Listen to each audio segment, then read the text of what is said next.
వరది వరాహి వార్తలకు స్వాగతం. నా పేరు శివప్రసాద్. ముందుగా స్వయం సహాయక సంఘ సభ్యులకు ప్రభుత్వం అందించే తోడ్పాటును సద్వినియోగం చేసి వారి జీవనోపాధి మెరుగుపరిచే లక్షాధికారులుగా ఎదగాలని విశాఖపట్నం జిల్లా కలెక్టర్ ఎంఎన్ హరిహేంద్ర ప్రసాద్ ఆకాంక్షించారు. మహారాష్ట్రలోని జల్గావ్లో భారత ప్రధానమంత్రి నరేంద్ర మోదీ ఆధ్వర్యంలో జరిగిన లఖ్పతి దీదీ కార్యక్రమంలో జిల్లా కలెక్టర్, డిఆర్డీఏ, పీడీ, ఇతర అధికారులు, స్వయం సహాయక సంఘాల సభ్యులు కలెక్టరేట్ వీసీ హాల్ నుంచి వర్చువల్గా పాల్గొన్నారు. స్వయం సహాయక సంఘాల ద్వారా ఉత్పత్తి అయ్యే వస్తువులకు ఆన్లైన్ మార్కెటింగ్ సదుపాయం కల్పించేందుకు, బ్రాండింగ్ కల్పించి ప్రచారం చేసేందుకు జిల్లా యంత్రాంగం తరపున సహాయం అందిస్తామని ఎంఎన్ హరీందర్ ప్రసాద్ పేర్కొన్నారు. సభ్యులకు అధికారులు అన్ని విధాలుగా మహిళా సెల్ఫ్ హెల్ప్ గ్రూప్ సభ్యులందరికీ కూడా నమస్కారాలు. ఇక్కడ అవార్డు పొందినటువంటి మహిళలందరికీ కూడా ప్రత్యేక అభినందన తెలియజేస్తున్నాను. తెలుసు, ఈ సెల్ఫ్ హెల్ప్ గ్రూప్ అనేది మహిళా సాధికారతకి ఒక పునాది లాంటిది. సో దాన్ని మనము అచీవ్ చేయాలంటే ఈ సెల్ఫ్ హెల్ప్ గ్రూప్ మహిళలందరూ కూడా ఇంకా స్థానికంగా ఆర్థికంగా మీరు స్థిరపడాలి. దానికోసమే మనము రివాల్వింగ్ ఫండ్ కానీ, సిఏఎఫ్ కానీ, వివిధ లింకేజెస్ కానీ, బ్యాంక్ లింకేజెస్ కానీ మనము చేపట్టడం జరుగుతుంది. దీని ద్వారా మీరు రెస్పాన్సిబుల్గా మీ ఒక ఫైనాన్షియల్ మేనేజ్మెంట్ని నడుపుతూ గ్రూప్లో ఉన్న ప్రతి ఒక్క సభ్యురాలు కుటుంబం కూడా బాగుపడేటట్టు మీరు పని చేయాలి. ఎంతోమంది చాలా పేదరికం నుండి ఈ గ్రూప్ యాక్టివిటీస్ ద్వారా బయటపడి పిల్లలు చదివించుకొని వాళ్ళందరూ కూడా పెద్ద పెద్ద ఎడ్యుకేషన్ ఇన్స్టిట్యూషన్స్లో, ఐఐటీస్లో, ఐఐఎమ్స్లో చదివి ఇంకా విదేశీ ప్రాంతాల్లో కూడా పనిచేస్తున్నారు. చాలా కుటుంబాలు దీని ద్వారా బాగుపడినాయి. సో మీరు అందరూ కూడా కృషి చేస్తే తప్పనిసరిగా మనందరి పరిస్థితి కూడా మారుతుంది. ఇంకా మంచి కాలం మనకు ముందు ఉంది. దానికి ముందడుగు మనమే వేయాలి. సో దానికి కావాల్సిన కోఆర్డినేషన్, హెల్ప్ అంతా కూడా, సహకారం అంతా కూడా అందించడానికే జిల్లా యంత్రాంగం ఉంది, రాష్ట్ర ప్రభుత్వం ఉంది. గౌరవ ముఖ్యమంత్రి వర్యుల ఆదేశాల మేరకు, అదేవిధంగా గౌరవ ప్రధానమంత్రి గారు ఒక చొరవతో ఈ లఖ్పతి దీదీ కార్యక్రమం కూడా మనము తీసుకురావడం జరిగింది. దీనికి కావాల్సిన బ్యాంక్ లింకేజెస్ కానీ, గైడెన్స్ కానీ, కొంతమంది ఫుడ్ ప్రాసెసింగ్ సంబంధించిన యూనిట్స్ పెట్టుకోవడానికి గైడెన్స్ కానీ పిఎంఎఫ్ఎంఈ ప్రోగ్రామ్ ద్వారా, అదేవిధంగా కొట్టు మిషనే కాకుండా, ఎక్కడ చూస్తే మహిళలంటే కొట్టు మిషన్ అని అయిపోయింది. కొట్టు మిషనే కాకుండా ఎన్నో రకరకాలు ఎకనామిక్ యాక్టివిటీస్ మనకు ఉన్నాయి. ఒక గ్రామ ప్రాంతంలో అయితే ఆవులు మనము పెంచుకోవచ్చు, మేకలు పెంచుకోవచ్చు. ఒక మన లాంటి సిటీ అయితే జెరాక్స్ షాప్స్ డిమాండ్ ఉంటుంది, వాటిని పెట్టుకోవచ్చు. మొబైల్ రీఛార్జ్ షాప్స్ ఉన్నాయి, స్మాల్ రీటైల్ స్టోర్స్ ఉన్నాయి, దుకాణాలు ఉన్నాయి. వాటిలన్నీ కూడా మనం ప్రారంభించుకోవచ్చు. ఇప్పుడు మనకి మీ అందరికీ తెలుసు, అమెజాన్, ఫ్లిప్కార్ట్, ఎన్నో ఆన్లైన్ స్టోర్స్ కూడా వచ్చినాయి. మనం ఇక్కడ కూర్చొని విశాఖపట్నంలో, ఆనందపురంలో, పెండుర్తిలో కూర్చొని దేశవ్యాప్తంగా 90,000 ప్రాంతాలకి మనము మీరు తయారు చేసే ఐటమ్స్ని మనం పంపడానికి అవకాశం ఉంది. Bhupathiraju Srinivasa Varma Anakapalli prime super speciality ఆసుపత్రిలో పరామర్శించారు.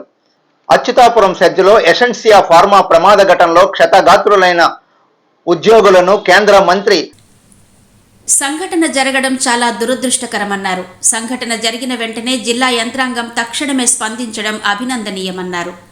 రాష్ట్ర ముఖ్యమంత్రి సంఘటన స్థలాన్ని పరిశీలించడంతో పాటు మృతి చెందిన కుటుంబాలకు, క్షతగాత్రులైన వారి కుటుంబాలకు వెంటనే ఎక్స్గ్రేషియా అందించడం జరిగిందన్నారు.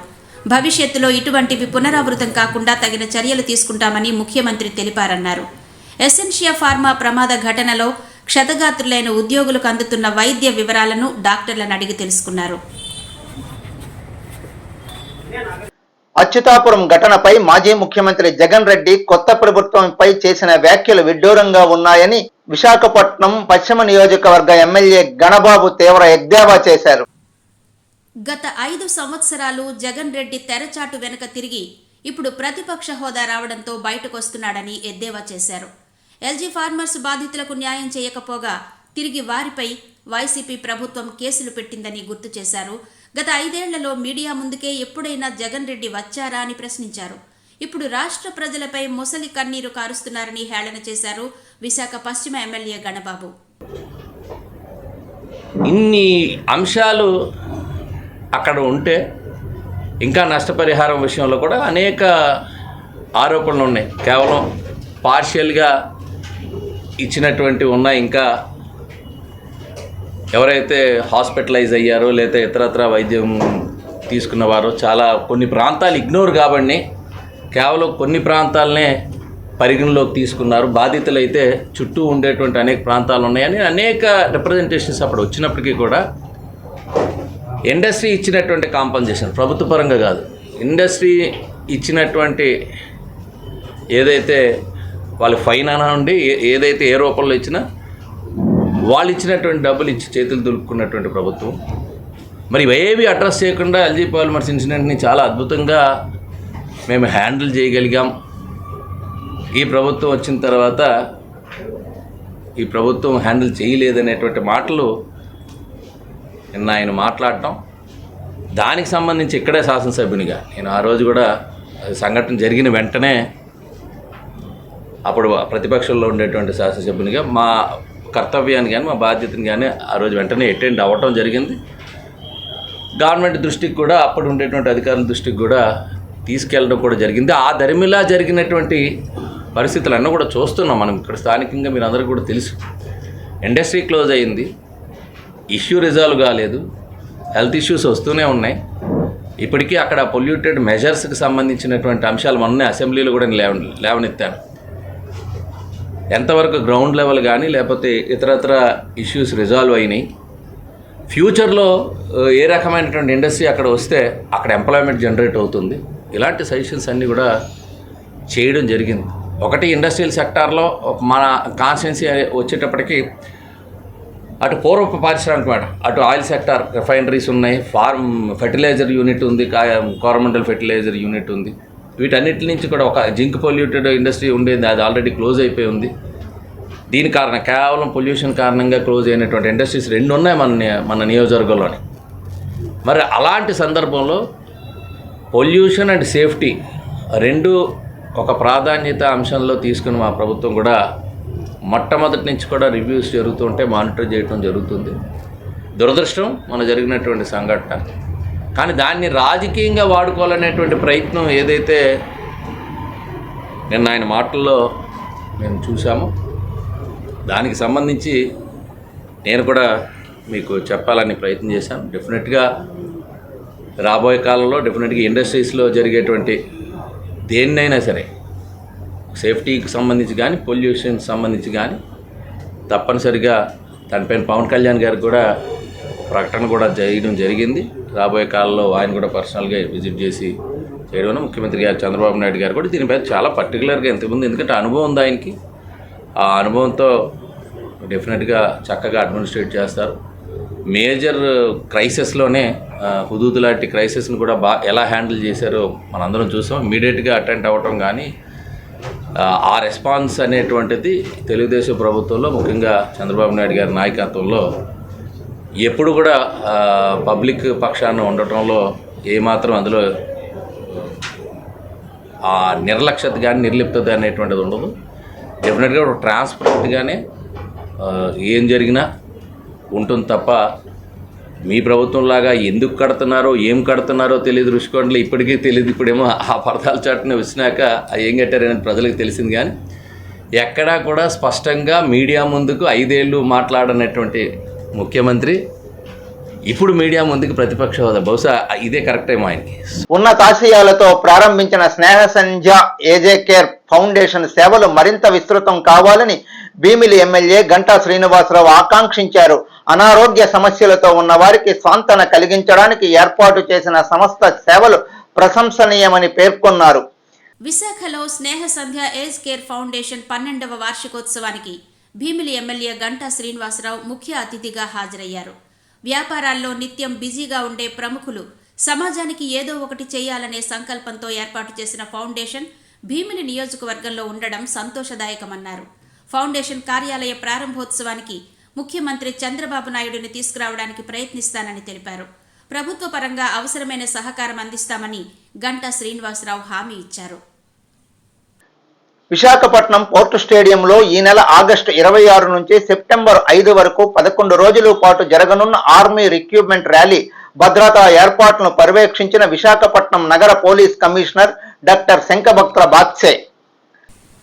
విశాఖపట్నం నగర police commissioner doctor Shankhabrata Bagchi స్వయంగా సదరు ర్యాలీ నిర్వహించబోయే ప్రాంతాన్ని పరిశీలించి ఏర్పాట్లను పోలీసు ఉన్నతాధికారులతో కలిసి సమీక్షించారు. అభ్యర్థులకు ఎటువంటి ఇబ్బందులు గురి కాకుండా ఏర్పాటు చేసిన బందోబస్తు చర్యలు పరిశీలించారు.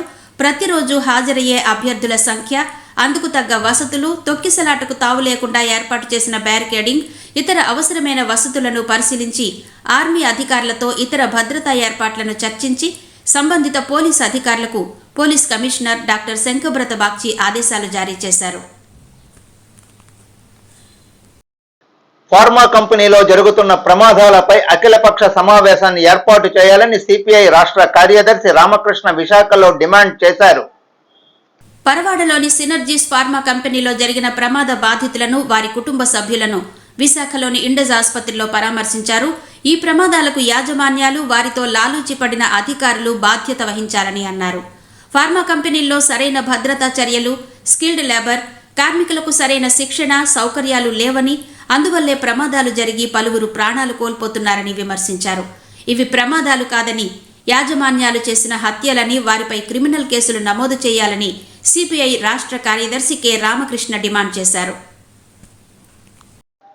విశాఖ జిల్లాలో లొకేషన్లు, సీషోర్ ఏ స్థాయి సినిమాలకైనా అద్భుత వరమని సినీ నిర్మాత డాక్టర్ కంచర్ల అచ్యుతరావు పేర్కొన్నారు. సినీ పరిశ్రమ అభివృద్ధి చెందాలన్నా నిర్మాతలు, స్థానిక కళాకారులు, కార్మికులకు పని కల్పించాలన్నారు. విశాఖలో నటరత్న కల్చరల్ అసోసియేషన్ ఆధ్వర్యంలో డాక్టర్ కంచర్ల అచ్యుతరావు ఏపీఎఫ్ఐఈఎఫ్ చైర్మన్ ఏకగ్రీవంగా ఎంపికైన సందర్భంగా అభినందన సభ జరిగింది. విశాఖలోని బీచ్లు గోవా బీచ్ అందాలకు 100 రెట్లు అందంగా ఉంటాయని కంచర్ల అచ్యుతరావు పేర్కొన్నారు. తమ సినిమాల్లో ఎక్కువగా విశాఖ అందాలను, సీషోర్ను చూపించే ప్రయత్నం చేశామన్నారు.